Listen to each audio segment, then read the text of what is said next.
Hello दोस्तों, मैं Narayan Maheshwari Soni education में एक बार फिर से आपका मैं स्वागत करता हूं। हमारी जो लास्ट क्लास थी वो सिंधु घाटी सभ्यता की विशेषता पर थी। आपने मेरी लास्ट क्लास को देखा होगा। उसमें हमने जो है लास्ट क्लास में लास्ट टॉपिक जो हमने पढ़ा वो टॉपिक हमने पढ़ा था कि सिंधु घाटी सभ्यता की विशेषता, और विशेषता में हमने नगरीय विशेषता देख रहे थे। इसमें हमने जो है सिंधु सभ्यता के नगर नियोजन के बारे में हम बात कर रहे थे। नगर नियोजन में मैंने आपको बताया कि कैसे नगर का विकास हुआ था और नगरों के विकास के लिए जो है नगर किस तरह से बसाए गए थे। ठीक है, आज हम अन्य विशेषताओं के बारे में बात करेंगे सिंधु घाटी सभ्यता को लेकर। तो उस अन्य विशेषता में जब हम बात करते हैं तो आज हमारा जो अन्य विशेषता है सिंधु घाटी सभ्यता को लेकर, अन्य विशेषता सैंधव सभ्यता की, तो सैंधव सभ्यता की जो अन्य विशेषता है उसमें हम पढ़ेंगे कि इन लोगों के आवास कैसे होते थे, भवन जो होते थे, इनके जो मकान होते थे वो किस तरह के होते थे। हमने देखा, शहर देखा कि ऊपर की तरफ बसा हुआ शहर, नीचे की तरफ बसा हुआ शहर। ऊपर में जो शहर बसा हुआ था वो जो है हमने कहा कि वहाँ विशाल जो निर्माण होते थे वो सार्वजनिक दृष्टि से महत्वपूर्ण होते थे। इस तरह की बातें हमने जो है लास्ट वीडियो में जो है लास्ट लेक्चर में हमने बात की। ठीक है, आज इस लेक्चर में हम बात करेंगे कि इनके मकान कैसे बने होते थे, ये आवासीय भवन किस तरह से बने होते थे। तो सामान्यतः जो हम आवासीय भवन की अगर हम बात करें, आवासीय भवन, अगर हम आवासीय भवन की सामान्यता से सामान्य बात करें तो हम देखेंगे कि इस आवासीय भवन में की जो ईंटें होती थी, या हम कह सकते हैं कि जो मकान बने होते थे वो सामान्यतः पक्की ईंटों के बने होते थे। यानी कि सामान्यतः पक्की ईंटों के मकान बने होते थे। तो पक्की ईंटें लगाई जाती थी मकानों में सामान्य तौर पर। ठीक है, अपवाद इसमें कौन सा है? कालीबंगा। तो अपवाद इसमें हम कह सकते हैं कि कालीबंगा जो था वो अपवाद था। कालीबंगा आप समझते हो कहाँ पर है? हमारे प्यारे राजस्थान में कालीबंगा। यहाँ पर हमें ईंटें क्या मिलती हैं? जो आवासीय जो भवन मिलते हैं, ठीक है, जो मकान मिलते हैं वो बेसिकली किससे बने हुए थे? कच्ची ईंटों के थे, अपवाद के तौर पर। ठीक है, तो सिंधु घाटी सभ्यता में कच्ची जो है ईंटों के बने मकान कहाँ मिलते हैं? तो आप कहोगे कालीबंगा में मिलते हैं। वैसे ये जो आप देखोगे कि समकालीन जो जितनी भी सभ्यता थी, ठीक है, उन सभ्यताओं में सबसे ज़्यादा उत्कृष्ट तरह का निर्माण अगर कहीं मिलता है तो वो सिंधु सभ्यता में अपने मिलता है। ठीक है, तो सामान्य तौर पर पक्की ईंटें थी। अब ये आवास जो थे 2 मंजिलों के होते थे, यानी कि 2 मंजिल के मकान बने होते थे। तो आवास जो होते थे वो क्या होते थे? आवास 2 मंजिल, 2 मंजिल के आवास बने होते थे। ठीक है, तो इन 2 मंजिल के आवास जो बने होते थे, हम किस जो है तथ्य के आधार पर हम कह सकते हैं कि भाई 2 मंजिलों के आवास होते थे? तो सामान्यतः हमको जो है सीढ़ियाँ देखने को मिलती है हर मकान में, ऊपर की तरफ सीढ़ियाँ देखने को मिलती है, इसलिए हम कह सकते हैं कि मकान क्या थे? 2 मंजिल के थे। ठीक है, अब ये जो मकान थे, ये मकान जो है, मकान के जो दरवाजे थे वो मकान के दरवाजे आप देखोगे कि मुख्य सड़क की तरफ नहीं खुलकर गली में खुलते थे। ठीक है, तो दरवाजे जो थे वो मुख्य सड़क की तरफ खुलकर कहाँ खुलते थे? वो गली की तरफ खुलते थे। तो मुख्य सड़क की तरफ जो है दरवाजे नहीं खुलते थे। तो हम कह सकते हैं कि आवास के दरवाजे जो थे, के दरवाजे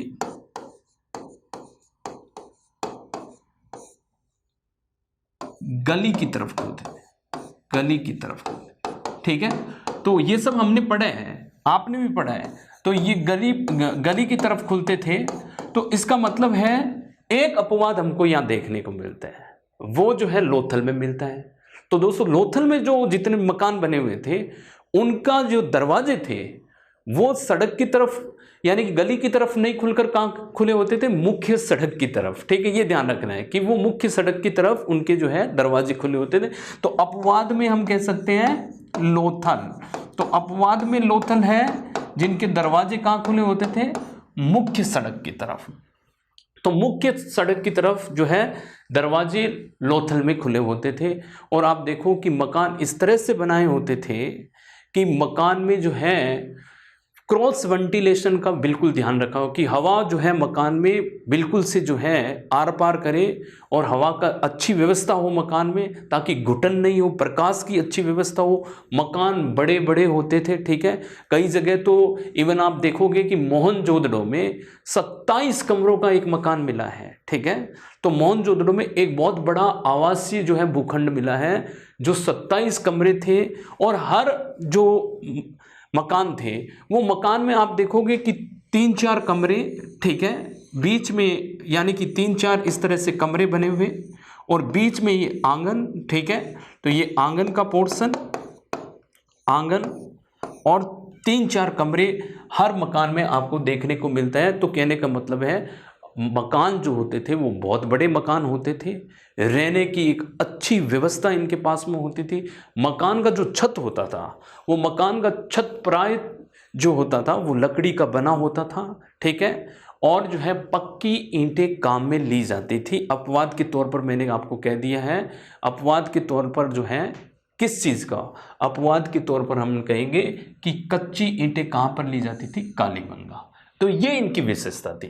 तो आवासीय भवन की क्या विशेषता हो सकती है, तो आपको ये ध्यान रखना, रटना कुछ भी नहीं है, रटना तो बिल्कुल भी नहीं है। अपने को किसी भी चीज़ को रटना बिल्कुल नहीं है, क्योंकि अपने को विशेषता के तौर पर देखना है कि आवासीय भवन के कैसे होते, मकान कैसे होते थे। मकान पक्की ईंटों के सामान्यतः बने होते थे, जैसे मैं बता रहा हूँ आपको। अपवाद के तौर पर आपसे पूछ ले कि सिंधु सभ्यता में कहाँ जो है कच्ची ईंटों के मकान सबसे ज़्यादा मिलते हैं, तो आप कहोगे कालीबंगा में मिलते हैं। ठीक है, अब आपसे कोई पूछ ले कि मकान किस तरह के होते थे, तो आप कहोगे भाई मकान 2 मंजिला के होते थे। ठीक है, 2 मंजिलों के मकान होते थे। क्यों होते थे, इसलिए होते थे कि सब जगह हमको जो है सीढ़ियां देखने को मिलती है मकानों में। तीसरी बात कि आवास के जो दरवाजे थे या मकानों के जो दरवाजे थे, वो मकानों के दरवाजे जो थे वो मुख्य सड़क की बजाय जो है गली की तरफ खुलते थे। पर इसमें भी एक अपवाद है कि सिंधु सभ्यता का ऐसा कौन सा शहर है, ऐसा कौन सा स्थान है जहाँ के जो है दरवाजे मुख्य सड़क की तरफ खुल रहे हैं। तो आप कहोगे दरवाजे जो है मुख्य सड़क की तरफ किस स्थान के खुलते हैं और किस जो है हम कह सकते हैं शहर के खुलते हैं, तो आप कहोगे कि लोथल शहर के जितने भी हमको देखने को मिलते हैं वो कहाँ, वो हमको देखने को मिलता है मुख्य सड़क की तरफ जो है दरवाजे खुल रहे हैं। तो दोस्तों ये जो है आवासीय भवन के बारे में हमारी सारी विशेषता। अब मैं आपको जो है अन्य विशेषता में हम पढ़ेंगे कि ईंटें थी, इनकी क्या विशेषता थी। ठीक है, जैसे मैं आपको बताऊं, ईंटें कच्ची और पक्की दोनों में बनती थी। ठीक है, क्योंकि कई जगह पक्की ईंटों का काम होता था, कई जगह कच्ची ईंटों का काम होता था। अब ये पक्की ईंटें जो थी वो पक्की ईंटें जो है हम कह सकते हैं आग में तपाकर, ठीक है, आग में गर्म करके पक्की ईंटें बनाई जाती थी। ठीक है, और कच्ची ईंटें जो थी वो सूर्य की जो है यानी कि हम कह सकते हैं सूर्य की रोशनी से जो जितना उनको उष्मा मिलती थी उसके बाद में उसको जो है सुखो कर जो है घरों में काम लिया जाता था। तो वो कच्ची ईंटें थी जो सूर्य की रोशनी में पकाई जाती थी, और जो आग की रोशनी में पकाई जाती थी वो पक्की ईंटें थी। तो सामान्य तौर पर यहाँ पक्की ईंटों का ज़्यादा यूज हुआ। इवन आप देखोगे कि मेसोपोटामियम या सुमेरियन की जो सभ्यता थी वहाँ पर आपको इक्का दुक्का ही जो है नज़र आएंगे। ज़्यादा तौर पर यहाँ हम कह सकते बड़े पैमाने पर पक्की ईंटों का प्रयोग नहीं किया गया था। ठीक है, इवन मिस्र की सभ्यता में भी पक्की ईंटों का प्रयोग नहीं किया गया था।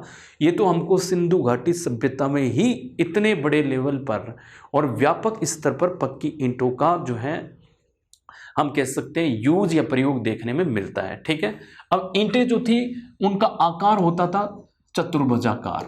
आकार जो था इनका आकार किस तरह का होता था, तो आकार सामान्य तौर पर, सबका नहीं कह रहा मैं, सामान्य तौर पर हमको जो है चतुर्भुजाकार जो है आकार दिखता था, चतुर्भुजाकार।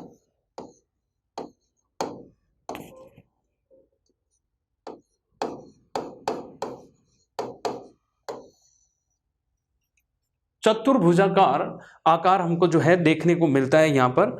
और इसमें फिर हम बात करते हैं कि जब हम आकार की बात करते हैं तो ये सामान्य तौर पर हमको किस तरह का आकार मिलता है, चतुर्भुजाकार। ठीक है, तो चतुर्भुजाकार आकार हमको देखने को यहाँ पर मिलता है।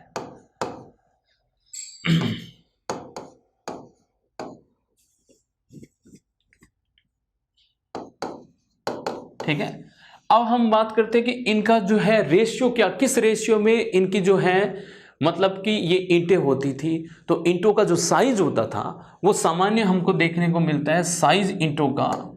ठीक है, कभी कभी जो है हमको एग्जामिनेशन में ये पूछ लिया जाता है कि ईंटों का साइज क्या होता था सामान्य तौर पर। तो सामान्य तौर पर ये साइज होता था 4:2:1। ठीक है, तो 4:2:1 में इनका जो है आकार होता है। ठीक है, और ये जो ईंटें होती हैं तो हमको ये ईंटें कई जो हैं आकार की और भी अन्य आकार की भी और भी देखने को मिलती है। अन्य आकार की कौन कौन सी, जैसे आपको जो है वर्गाकार आकार की ईंटें देखने को मिलेगी, आपको फनीदार आकार की ईंटें देखने को मिलेगी, आपको एल प्रकार की, अंग्रेजी शब्द का जो एल होता है उस तरह की ईंटें देखने को मिलती है। ठीक है, और हम कह सकते हैं कि इस तरह की बहुत सारी ईंटें जो हैं मोहन जो अलंकृत ईंटें, यानी कि अपने कालीबंगा में अलंकृत ईंटें देखने को मिलती है। तो अन्य प्रकार की जो ईंटें हैं, ठीक है, वो भी हमको देखने को मिलती है, अन्य प्रकार की ईंटें। तो अन्य प्रकार की कौन सी होती है, फनीदार ईंटें। ठीक है, फनीदार, ठीक है, अलंकृत ईंटें, अलंकृत, फिर हम कह सकते हैं एल प्रकार की ईंटें। तो ये इस तरह की ईंटें, करातीदार ईंटें, करातीदार ईंटें, तो ये अन्य प्रकार की ईंटें थी।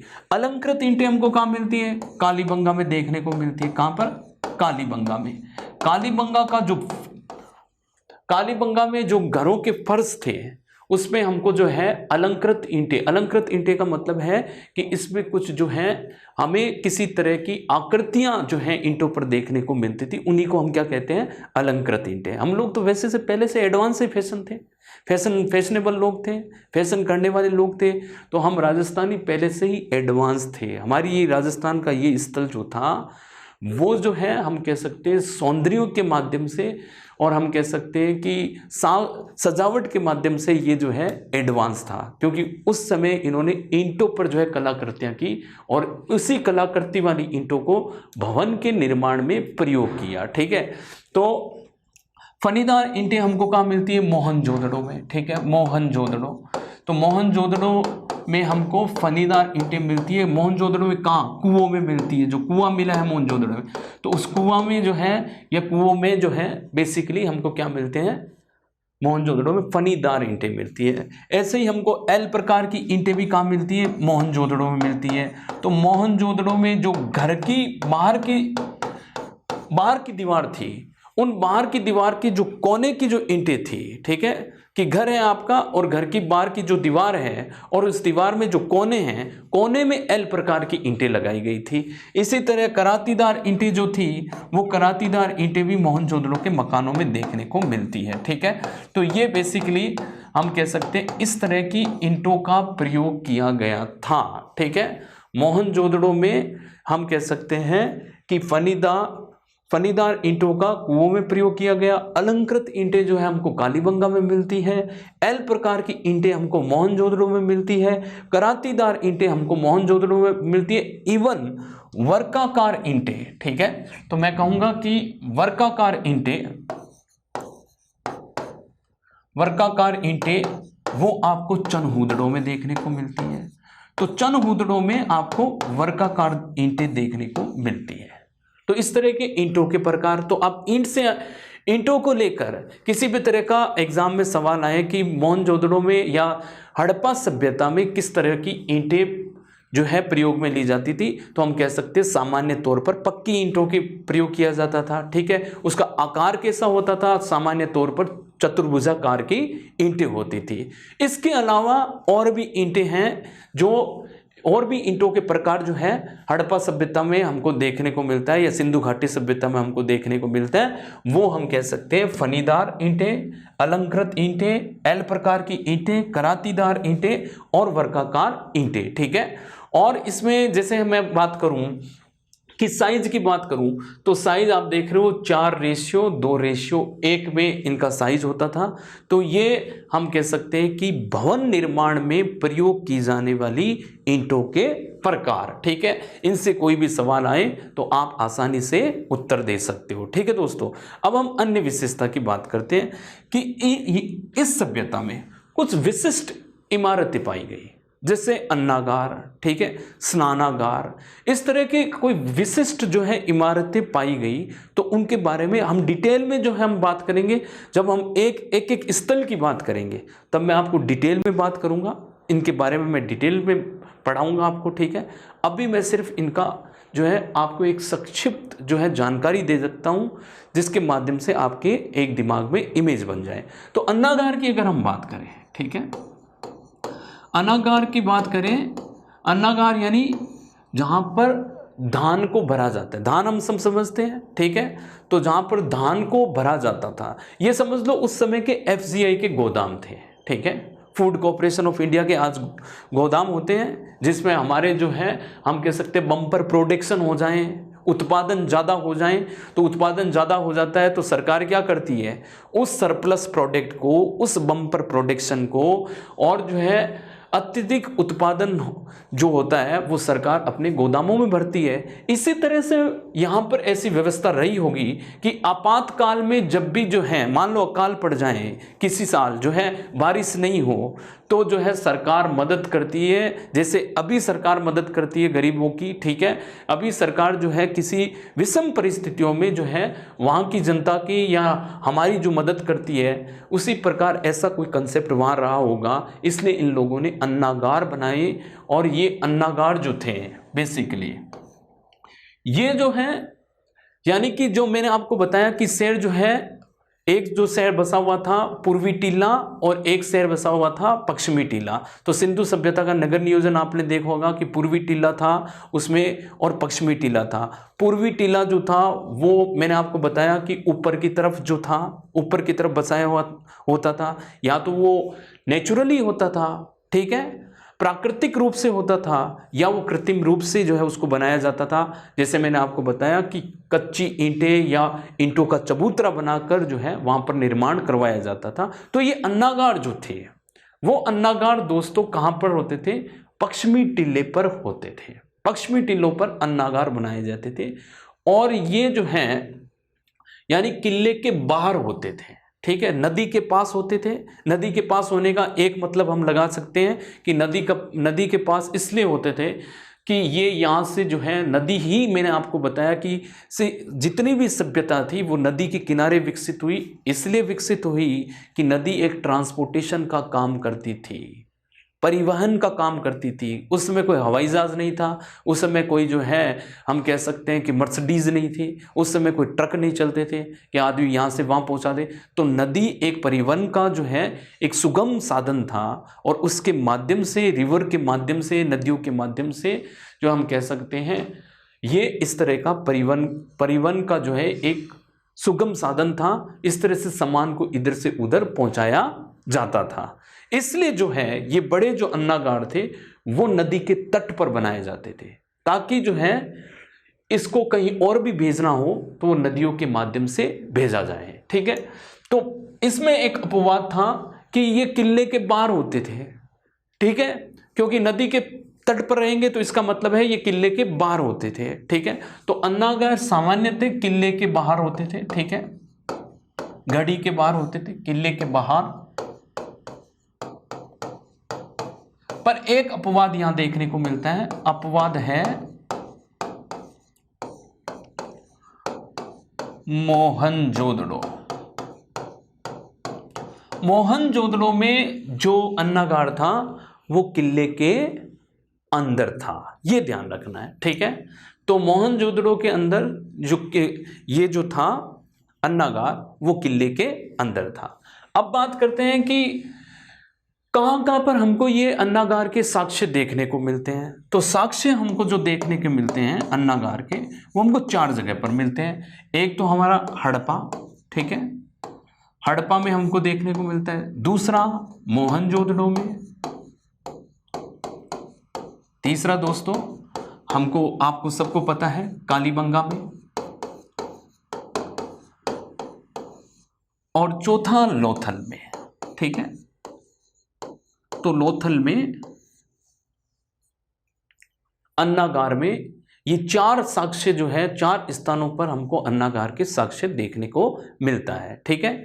यानी कि आपका एग्जामिनर ये पूछ लें, आपके एग्जाम में ये पूछ लें कि इनमें से किस जगह जो है अन्नागार के साक्ष्य नहीं मिलते हैं। मान लो जो है ये 3 ऑप्शन दें और यहां चनहुदड़ो दे दें, ठीक है, हड़प्पा, मोहनजोदड़ो, कालीबंगा, चनहुदड़ो, तो आपका आंसर क्या होगा? किस जगह पर अन्नागार के साक्ष्य नहीं मिलते हैं? तो आपका आंसर बिल्कुल से क्या होगा? चनहुदड़ो होगा, ठीक है। या इनमें से किस जगह पर जो है अन्नागार के साक्ष्य मिलते हैं? इनमें से कोई सा भी ऑप्शन हो, हड़प्पा, मोहनजोदड़ो, कालीबंगा और लोथल, ठीक है, इनमें से कोई सा भी ऑप्शन हो, तो इनमें से कोई सा भी ऑप्शन हो, इनमें से एक ऑप्शन को आपको टिक करना है, वही आपका राइट आंसर होगा, ठीक है, घबराने की जरूरत नहीं। अब जो है इसमें भी एक चीज है, इस हड़प्पा और मोहनजोदड़ो में, ठीक है दोस्तों, इस हड़प्पा और मोहनजोदड़ो के अन्नागार के साक्ष्यों, अन्नागार के अंदर कोई भी जो है धान के साक्ष्य नहीं मिले हैं, ठीक है। तो हड़प्पा और मोहनजोदड़ो के अंदर, हड़प्पा और मोहनजोदड़ो के अंदर जो बने हुए अन्नागार थे, उनमें किसी भी तरह के धान के साक्ष्य नहीं मिले हुए, ये ध्यान रखना है, ठीक है। दूसरा कि लोथल का जो अन्नागार था वो लकड़ी का बना हुआ था। किसका बना हुआ था? लकड़ी का। तो लकड़ी का जो अन्नागार बना हुआ था वो कहां से देखने को मिलता है? वो हमको देखने को मिलता है लोथल से मिलता है, ठीक है। लोथल में जो अन्नागार था बना हुआ था लकड़ी का। और मोहनजोदड़ो में जो है हम कह सकते हैं कि बाहर का जो ढांचा था वो लकड़ी का बना हुआ था, पूरा लकड़ी का नहीं बना हुआ था। इसका जो है मोहनजोदड़ो का बाहर का ढांचा, तो बाहर का ढांचा जो था वो लकड़ी का बना हुआ था, पूरा अन्नागार लकड़ी का बना हुआ नहीं था, बाहर का ढांचा। पर लोथल का जो अन्नागार था वो पूरा लकड़ी का बना हुआ था। ये दोस्तों बिल्कुल से ध्यान रखना।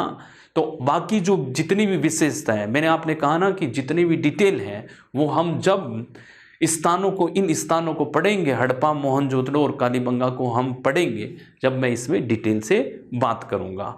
तो ये एक विशेषता थी, विशिष्ट इमारतें, अन्नागार, स्नानागार, ये 2 बड़ी जो है इमारतें थी।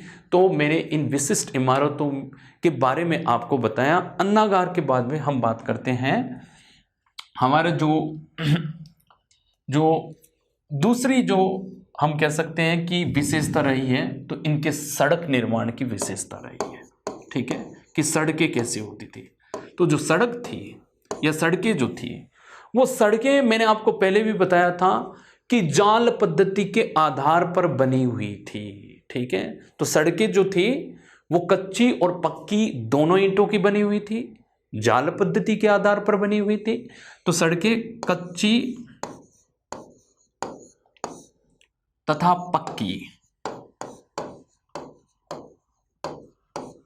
दोनों ईंटों की, कच्ची पक्की दोनों प्रकार की सड़कें थी, ऐसे ध्यान रखो इसको।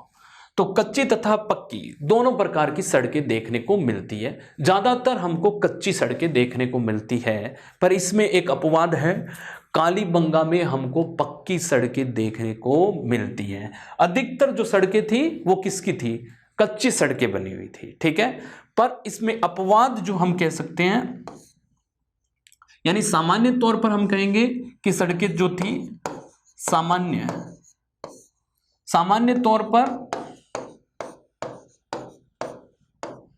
सड़कें कच्ची थी, पर अपवाद के स्वरूप हम कहेंगे कालीबंगा। हमारे कालीबंगा में जो सड़कें थी वो बेसिकली किससे बनी हुई थी? पक्की ईंटों से बनी हुई थी, ठीक है। तो कालीबंगा में सड़कें जो बनी हुई थी वो पक्की ईंटों की बनी हुई थी। ठीक है, अब हम बात करते हैं कि सड़कें, मैंने जैसे आपको बताया कि सड़कें जो थी वो जाल पद्धति के आधार पर बनी हुई थी। तो सड़कें क्या थी कि जाल पद्धति के आधार पर तो जाल पद्धति, तो ये जाल पद्धति के आधार पर सड़कें बनी हुई थी। तो हमारा जो दूसरा पॉइंट होगा, जाल पद्धति मैंने आपको बता दिया था कि सड़कें एक दूसरे को समकोण में काटती थी, 90 डिग्री एंगल में काटती थी। ठीक है, राइट एंगल में काटती थी। ठीक है, तो यानी कि जो छोटी गलियां थी वो मुख्य सड़कों को जो है 90 डिग्री के एंगल में काटती थी। मैंने पहले भी बताया, फिर यहां बता देता हूं कि 90 डिग्री के एंगल में काटती थी। इस तरह से ये जाल बनाती थी। ठीक है, तो ये जाल पद्धति पर आधारित सड़कें थी। ठीक है, अब जब हम बात करते हैं कि सड़क के पास में हम कह सकते हैं कि नालियों की अच्छी व्यवस्था थी। घरों का गंदा पानी जो है गली की जो गली होती थी, मान लीजिए ये घर है, घर से ये नाली निकली और ये नाली निकलकर गली की नाली में मिल गई। ठीक है, तो ये गली की नाली में मिल गई और ये गली की नाली जो है वो मुख्य सड़क की नाली में मिल गई। इस तरह से नालियों की अच्छी व्यवस्था थी। घरों से गंदा पानी निकालने की एक अच्छी व्यवस्था हमको यहाँ पर देखने को मिलती है। ठीक है, अब हम बात करते हैं कि आगे में, जैसे मैंने ये विशेषता बताई आपको, आवासीय भवन के बारे में बताया, आपको ईंटों के बारे में बताया, किस तरह की ईंटों का प्रयोग किया जाता था। ठीक है, और आपको मैंने बताया कि किस तरह से जो है ये ईंटें जो है किस प्रकार की होती थी। उसके बाद में हमने सड़कों के बारे में बात की कि सड़क किस प्रकार की होती थी। फिर हमने एक अन्नागार इमारतों की बात की, जिसमें एक विशिष्ट इमारत हमको अन्नागार देखने को मिलते हैं। तो अन्नागार किस तरह के बनाए होते थे वो मैंने आपको बताया। कहाँ कहाँ पर हमको अन्नागार मिलते हैं वो मैंने आपको बताया। तो हमने आज इस क्लास में ये चर्चा की। तो आगे जब आज हम आगे पढ़ते हैं अभी, वो हम ये पढ़ेंगे कि सिंधु घाटी सभ्यता का, जैसे मैंने आपको बताया कि विस्तार 3 देशों में है। ठीक है, यानी कि सिंधु घाटी सभ्यता का भारत का विभाजन होने से पहले 2 देशों में था, अफगानिस्तान और इंडिया। ठीक है, अब सिंधु घाटी सभ्यता यानी कि वर्तमान के दौर पे सिंधु घाटी सभ्यता कितने जो है देशों में इनका विस्तार है, तो आप कहोगे 3, अफगानिस्तान, पाकिस्तान और इंडिया। ठीक है, तो अब हम बात करेंगे, एक एक शहर की बात करेंगे और एक एक शहर की विशेषता के बारे में बात करेंगे। जो हमारे एग्जाम के लिए इम्पोर्टेंट स्थल हैं, उन सभी स्थलों की बात हम आज करेंगे। पहले आज मैं आपको बता देता हूं कहां पर कौन कौन से स्थल पाए गए हैं। तो ये मैप देख रहे हैं आप, ठीक है, इस मैप में ये अफगानिस्तान का पोर्शन हो गया। ठीक है, ये सारा अफगानिस्तान का पोर्शन हो गया। तो अफगानिस्तान में अपने को, यानी कि हम कह सकते हैं अफगान, ठीक है, अफगानिस्तान। इधर आप देख रहे हो कि ये सारा ये वाला क्षेत्र, ठीक है, ये पाकिस्तान, ठीक है, पाकिस्तान, और ये हमारा इंडिया। ठीक है, ये वाला क्षेत्र हमारा इंडिया। तो कहने का मतलब है ये इंडिया में, तो यानी कि भारत में, हमारे प्यारे भारत में ये, तो कहने का मतलब है कि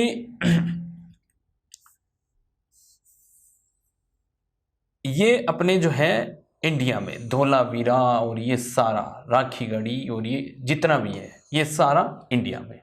तो अफगानिस्तान में मिलने वाले जो स्थल थे वो शोर्तगुई, कौन सा, अफगानिस्तान में मिलने वाला क्षेत्र शोर्तगुई और या मुंडी गाग,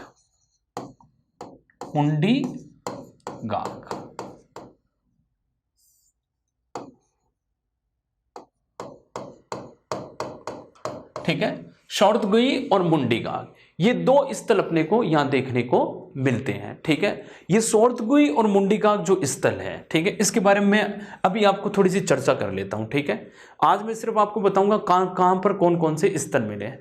तो यहां पर आप देखोगे कि अफगानिस्तान में दो स्थल मिले हैं, सोर्तगुई और मुंडीकाग। तो अफगानिस्तान के अपने स्थल मिलने वाले अफगानिस्तान, ठीक है, अफगान, ठीक है, सोर्तगुई और मुंडीकाग, ठीक है। मैं इनकी चर्चा अभी कर लेता हूं आपसे, ठीक है, थोड़ी सी, क्योंकि सोर्तगुई और ये मुंडीकाग जो थे, ये हम कह सकते हैं कि ये जो है हिंदुकुश पर्वत के उत्तर में स्थित है, ठीक है। तो हिंदुकुश जो पर्वतमाला है, अफगानिस्तान में आप मैप देखोगे तो आपको दिखेगा हिंदुकुश पर्वतमाला। तो हिंदुकुश पर्वतमाला के उत्तर में ये जो है स्थित है, ठीक है। और ये जो हम कह सकते हैं कि ये दोनों जो स्थल हैं, यानी कि सोर्तगुई जो स्थल है, ये सोर्तगुई अक्सास और कोकचा नदियों के तट पर स्थित है। तो अक्सास और कोकचा नदियों के तट पर ये स्थित है। तो सोर्तगुई जो है वो अक्सास, क्योंकि इसके बारे में अपने से इतना ही पूछ सकता है, अक्सास तथा कोकचा नदी तट के ऊपर स्थित है। जैसे मैंने बताया कि दोनों स्थल का है, हिंदुकुश पर्वत श्रेणी है उसके उत्तर में स्थित है, और जो सोर्तगुई है वो अक्सास तथा कोकचा नदियां के संगम पर स्थित है, ठीक है। यहां से अपने को जो है विशेषता के तौर पर यहाँ उत्खनन किया गया। तो हमको यहाँ मन को बनाने के लिए जो छेद करने के लिए जो ड्रिल मशीन होती थी, उस ड्रिल मशीन के साक्ष्य यहाँ पर मिलते हैं। यानी छेद करने के लिए जो मशीन होती है, आज भी हमारे पास में जो ड्रिल मशीन होती है, उस ड्रिल जैसी मशीन का हमको यहाँ साक्ष्य देखने को मिलता है। ऐसे ही हम कह सकते हैं कि यहाँ पर जो है शुष्क खेती के साक्ष्य देखने को मिलते हैं यहाँ पर, और यहाँ पर अपने को जो है नहरों के साक्ष्य भी मिलते हैं। तो यहाँ पर साक्ष्य के तौर पर कह सकते हैं, हालांकि एग्जाम में अपने इतना इंपॉर्टेंट नहीं है, नहरों के साक्ष्य, ठीक है, शुष्क खेती के साक्ष्य,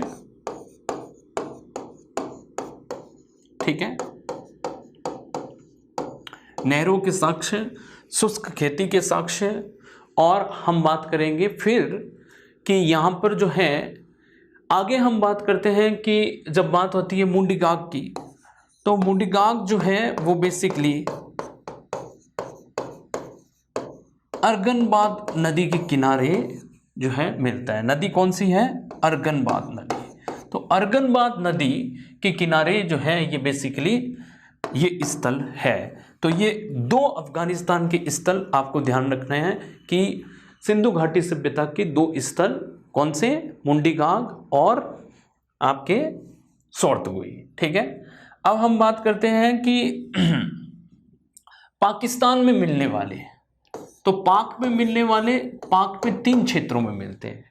एक तो हमको मिलते हैं पाक के पंजाब के क्षेत्र में, ठीक है, जो आधा पंजाब इंडिया में है और आधा पंजाब कहाँ है? पाकिस्तान के क्षेत्र में है।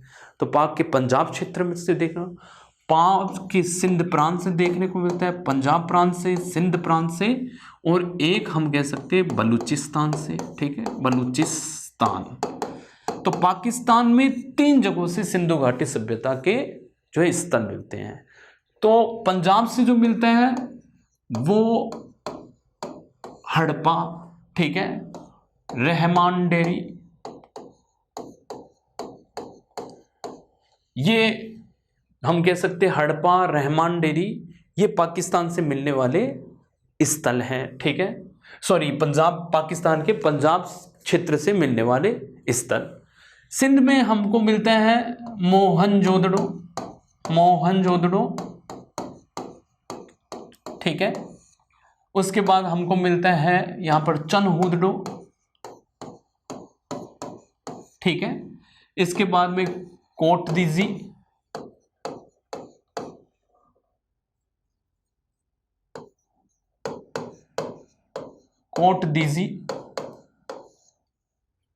उसके बाद में आमरी, अली मुराद, और भी अन्य स्थल देखने को मिलते हैं। जो ये इंपॉर्टेंट स्थल है, मोहनजोदड़ो, चनहुदड़ो, कोटदीजी, आमरी और अली मुराद, ये हमको कहाँ से मिलते हैं? ये हमको मिलते हैं सिंध क्षेत्र से, पाकिस्तान के। बलूचिस्तान से हमको जो देखने को मिलते हैं, ठीक है, तो बलूचिस्तान से जो हमको स्थल देखने को मिलता है वो आपने पढ़ा है, हमने पढ़ा है सुतको गैंडोर, ठीक है। ये सिंधु सभ्यता का सबसे जो है पश्चिमी स्थल, दासक नदी के किनारे, मैंने आपको बताया था, ठीक है। तो अगर आपने वो लास्ट वीडियो हमारा नहीं देखा है, लास्ट लेक्चर नहीं देखा है, तो पहले आप जो है लास्ट लेक्चर को सारे देखिए, तब आपको और ज्यादा क्रिस्टल क्लियरिटी आएगी। सुतको गैंडोर, सुतका कोह, ठीक है, और बालाकोट, ठीक है। तो इस तरह के ये जो है स्थल हमको यहां से मिलते हैं बलूचिस्तान, सुतको गैंडोर, सुतका कोह और बालाकोट, ठीक है। और हमारे जो है हम कह सकते हैं कि भारत से हमको जो मिलता है जम्मू कश्मीर में मिलता है जेके से, फिर हमको मिलता है कि हम कह सकते हैं यानी कि ये जो क्षेत्र है उत्तर प्रदेश वाला, उत्तर प्रदेश के बाद में आप देखोगे कि राजस्थान और हरियाणा से, हरियाणा, राजस्थान,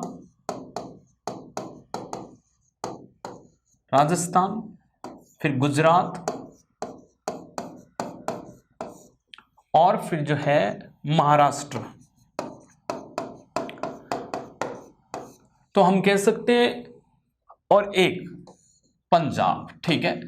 तो इन क्षेत्रों से हम कह सकते हैं कि इंडिया में इन क्षेत्रों से हमको सिंधु घाटी सभ्यता के स्थल मिलते हैं। ऊपर ही ऊपर जम्मू कश्मीर, फिर पंजाब, फिर नीचे उत्तर प्रदेश, फिर हरियाणा, फिर राजस्थान, फिर गुजरात, फिर महाराष्ट्र। तो इन स्थानों से यानी कि इन राज्यों से हमें क्या है सिंधु घाटी सभ्यता के स्थल देखने को मिलते हैं। हम कल जो है आगे की क्लास में इन सब स्थलों के बारे में बात करेंगे, कहाँ पर कौन कौन से स्थल मिले हैं, एक एक स्थल को हम पढ़ेंगे। तब तक के लिए आप सेफ रहिए, सुरक्षित रहिए, हंसते रहिए।